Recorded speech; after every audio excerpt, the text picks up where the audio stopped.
Се враќаме во студиото со нашите гости. Господин Енаков, дојдовме до вас.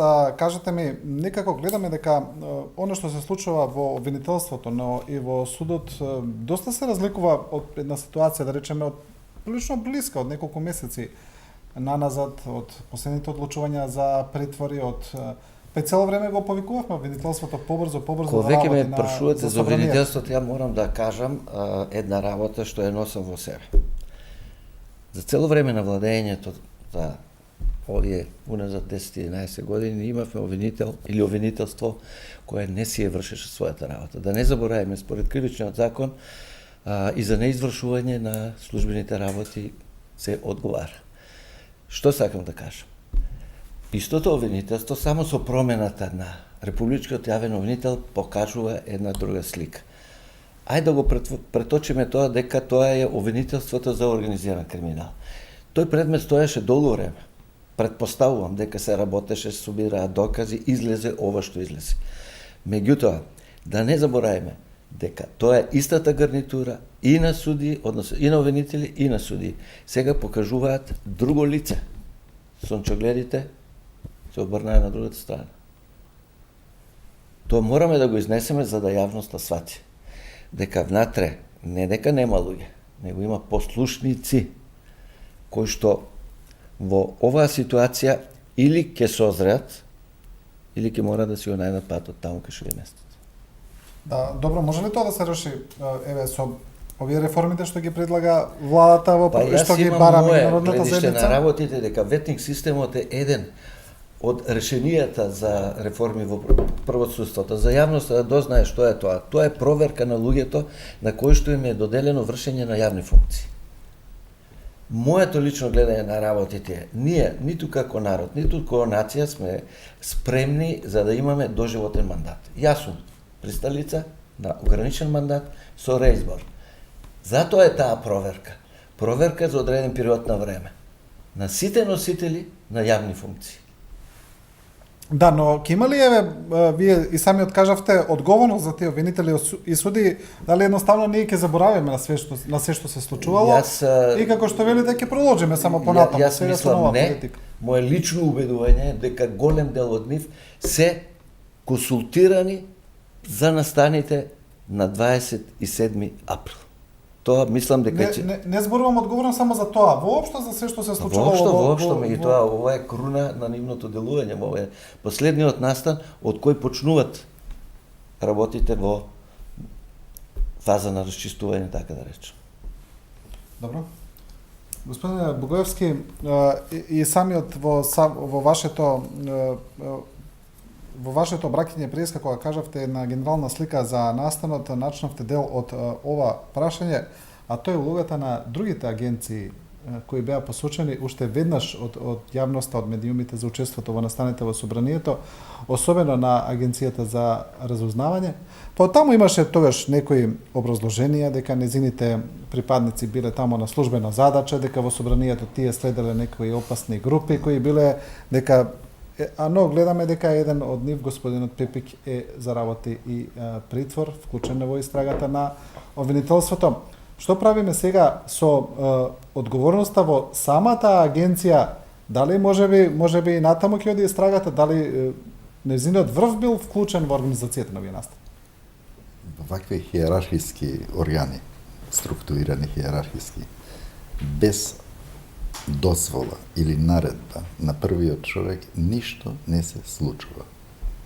Од тука, еден од круцијалните докази за организаторите и поттикнувачите на насилното загрозување на уставниот поредок, кој ги именува прејасно, тоа е врвот. Председател на влада, председател на парламент, председател на Република Македонија. Не можеше да се случи ово. Ево зашто. Агенцијата за разузнавање, видовте колку припадници имало таму пред да влезе толпата во собранието. Што бара припадник на Агенцијата за разузнавање, која е под директна ингеренција на председателот на Република Македонија? И плюс на тоа му дава дозвола или го координира господинот Живалевиќ, представникот на Српската служба, да влезе во собранието. Тој преседан невиден до сега.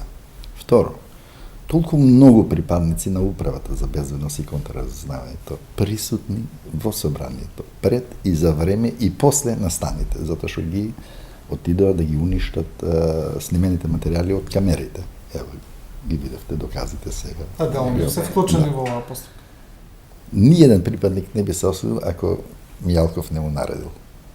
Или заменикот кој он го постави, Љупчо, не знам ни како се презиваше, беше безимен на времето, после стана јуришник на Мијалков, Андоновски. Значи, сето тоа говори за едно цврсто организирање на една група во облик на терористичка организација, која треба да создаде предуслови да се заврши тоа што го замислиле да го завршат. Да се загрози уставниот поредок, да настане една општа несигурност во Македонија. Впрочем, пак ја подсетам, сето тоа можеше и претходно да се види на екран колку месеци го блокира конституирањето на собранието истите овие луѓе. Апропо ова теза што ја кажувате, се најавува уште една меѓународна истрага за случувањето дивонаселје во Куманово. Мислите ли дека и таму можеби ќе добиеме некои нови нарачатели и организатори на тој настан? Се води кон врвот. Секаде имате. Во сите овие случаи, монтирани политички процеси, во нашиот, во шпион, во ликвидација, во диво населје, во монструм, инволвираност на ненадлежни органи и ненадлежни службени лица. И секаде имате заштитени лажни сведоци. И сите водат кон Мијалков и Груевски. Шо говори тоа? Дека од врвот се организира тоа. Не поминуваат никакви приказки дека шефот не знал што работеле овие. Тоа не е точно. И никој пат не се случува така. Тие луѓе работат по наредба на предпоставениот. Тоа е така наречен команден принцип. Така да, јас очекувам во следната фаза и меѓународните истраги поврзани со диво насилје и со другиве случаи, не е само диво насилје, него и монструм, и смртта на Младенов, нашиот случај, шпион, сите останати, и ние бараме како комитет. Ние постоиме како асоцијација на невладини организации и поединци жртви на вакви повреди на човековите права од режимот на Груевски. И јас кога говорам не само со доза на една резигнација кога гледам секакви слики на насилие, него говорам во име на правдата. Значи, ќе апелирам секој што постапува, дали е припадник на Министерството за внатрешни работи, дали е обвинител или судија, да внимава на поединачната одговорност и на поединачната правда. Само ако во еден случај се загрози правдата, целиот систем и поредок ќе биде загрозен. До сега не видов перфектно обвинителството и судот истера, за прв пат да видиме една професионална истрага, без разлика на сите коментари на загрозените дека тоа политички реваншизам, тоа не е политички реваншизам. Може да замислите, тие отишле да убиват, па вие ако го фатите убиецот, извините, тој е политички реваншизам затоа што е наш. Тоа уставот и законите не го препознават. Уште помалце ова што ни стои како обврска реформата на правосудниот систем.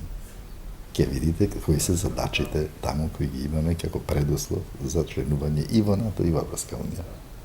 Ваков разговор мислам дека нема да биде потребен во иднина. Да. Сакавте да кажете нешто? Само да додам нешто. Види, има една тенденција кај нас да се релативизира и присуството на други представници на безбедносни органи во парламентот.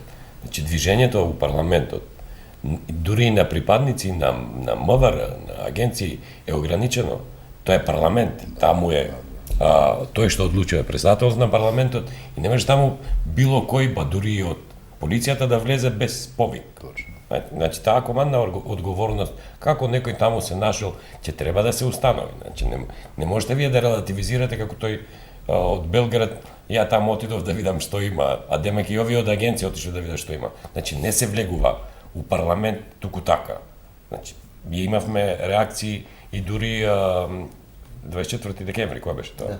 Случката како се нашли полицајците таму. Значи, не може ни редовни полицајци да влезат во парламент, а камоли безбедњаци на странски држави. Но има една тенденција целиот тој процес да се релативизира. Демек тоа е нормално, може вие да влезете во парламент, а дури малце и насилие да користите, и не е тоа ништо страшно. Пострашно тоа ние не сме виделе.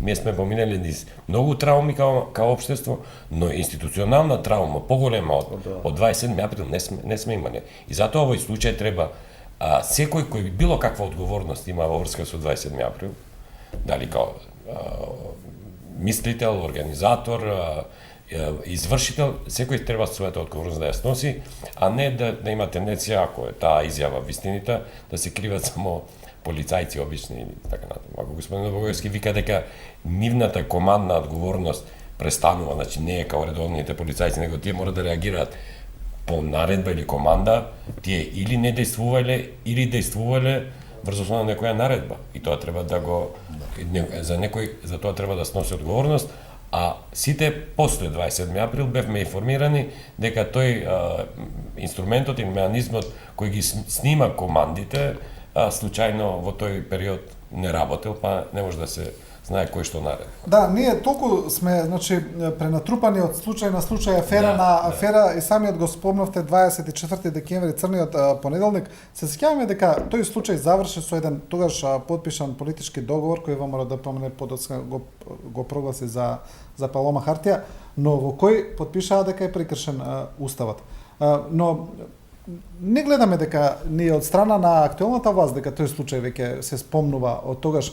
Мислите ли дека поради некаква политичка прагматичност и власта со тек на време ќе заборави некои од случаите кои во тоа време беа навистина драматични? Ја мислам дека значи општество со поотворени очи и уши од нашево во моментот нема. Така да не може и оваа влада да смета дека општеството ќе и заборави на некои обврски кои ги презела. Па дури и на тие за 24 декември. Значи не може ни владата, ни институциите веќе да се вадат на смирување на тензии. Ние зборуваме овде за владење на право. Сите ние на некој начин сме се соочиле со институциите во минатото. И никој никому ништо не простувал. Затоа што ако таква тенденција помине, тогаш сите ние ќе сакаме да се натрупаме у политички партии, па да го кршиме законот, па некако тие политички партии да не амнестираат и така друштвото да функционира.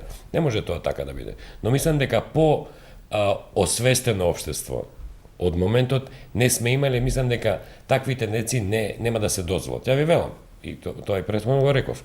Овде имаше говоркање, имаше дури подигање на емоции и на тензии, да не евентуално има некој политички договор, па некому нешто да му се прости, знаете дека реакциите во општеството беа жустри. Така да, може би 24 април, поради згуснатоста на предметите кои ни се предочија преку прислушкуваните материјали е голема, но не може и таа да се релативизира. Не може да се релативизира, зашто ако ја релативизирате, тогаш или сакате да го направите истото, или сте спремни такви случаи да ги праштате и тие да ви се повторуваат во иднината. Господин Наков, има уште кога зборуваме за правосудството, една од реформите која е предвидена и од страна на европските експерти, но и во стратегијата на владата е специјалното јавно обвинителство да се претопи во јавното обвинителство, да стане дел од него. Мислите ли дека со промената на начинот на работењето на ОЈО, иако се уште немаме назначено нов државен јавен обвинител, дека е прилично созреано времето за тоа и дека тоа треба да се направи побрзо? Дека некако снемува потребата од постоење на специјално јавно обвинителство? Нема да се сложам со вас дека доаѓа времето од гасење на потребата на специјалното јавно обвинителство. Јавното обвинителство ќе остане и да влезе во склопот на организацијата на јавното обвинителство во Републиката како оделение кој ќе се занимава со гонење на тешките кривични дела во државата или за политичките, да речам, случувања или кривични дела. Меѓутоа, сакам едно нешто да нагласам. Кога сме веќе кон делувањето и самото право предвидено во Законот за кривичната постапка. Ево, овие денови видовме дека веќе имаме признание на вина од сторители на кривични дела за кои се даде условна казна. Денес или вчера имавме втор таков, кој што укажува на факт дека и во овој случај, не случајно на почетокот реков, сите нема да останат можда со оваа квалификација, ќе добијат и поблага квалификација доколку станат соработници на правдата. Да. Добро, и господине Богоевски, за крај имаме уште една минута, така ми велат од режијата. Добивме една интересна вест, потврда од Ал Джазира Балкан ја објави дека потврда дека господинот Хојт Брајан ќе биде нов американски амбасадор во Македонија. Која е пораката на Вашингтон сега за регионот? Ние бескрајно треба да бидеме благодарни на меѓународната заедница, особено на улогата на американската дипломатија во Македонија и на Балканот. Да не беше нивната помош, секако помош од Европската Унија, јас се прашувам дали денеска ќе бевме овде во овој студио да разговараме. Од тука доаѓањето на еден човек со такво богато искуство, дипломат од таков ранг, со таква висока позиција во Македонија, говори дека американската политика, американската дипломатија со многу голема сериозност гледа на состојбите во овој дел на Балканот и дека тоа ќе биде поттик да се придвижат процесите и околу нашето членство за членувањето во НАТО, а и процесот за интеграција во Европската Унија. И навистина треба да бидеме преблагодарни за поддршката што досега ни е дадена. Без таа поддршка ништо немаше да биде од нас, зборуваме реално, затоа што гледате со што бевме соочени. Сакам сега во овој контекст да напоменам дека и за членство во НАТО, и за членство во Европската Унија, нас ни е нужен владењето на принципот на правото. Од тука и овие реформи, кои сега почна да се работи на тие реформи, Советот за реформи, стратегијата веќе е усвоена, дел од законите веќе се во завршна фаза, дел се изработени. Една од областите за која беше да говоревме, тоа е кривичното законодавство и материјално и процесно, темелно треба да биде растресено. Внатре имате анахрони одредби, кои не кореспондират, јазични нејасни, правно нелогични и создават проблеми во примената. Една од моментите кои сакам да напоменам, што сакам и посебна емисија да направиме за таа, одговорноста на политичките партии. Конкретно се гледате Груевски Шопре. Ќе ги жртвува луѓето, ќе завршат во затвори само да се спасиат во име на некој лажен патриотизам. Сите се одговорни пред уставот и законите, сите се одговорни за казнивите дела, само политичките партии не, а сите знаеме дека моќта во општеството извира од владеечките политички партии. Значи, нити раководството, нити партијата како правен субјект не е кривично одговорна. Тоа е апсурд кај нас. Да. Тоа е само една напомена за мноштвото теми.